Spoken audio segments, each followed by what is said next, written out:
Mukhang delikado na naman ako. O bakit ba kinikilig na naman ako? Pero ngayon ay parang kakaiba.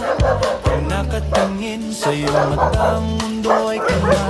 Ngayong nandyan ka na, di magmamadali. Ikaw lang ang katabi hanggang sa ang buhok ay puti.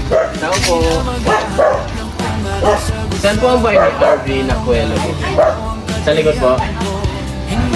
Hindi na ako bibigyan mo.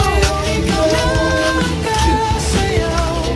Anong kulay ang aking nagsisilbing tamlaw? Tao po. Saan po ang bahay ni RV na Kuelo? Ay. Ay, sir. Thank you po. Thank you.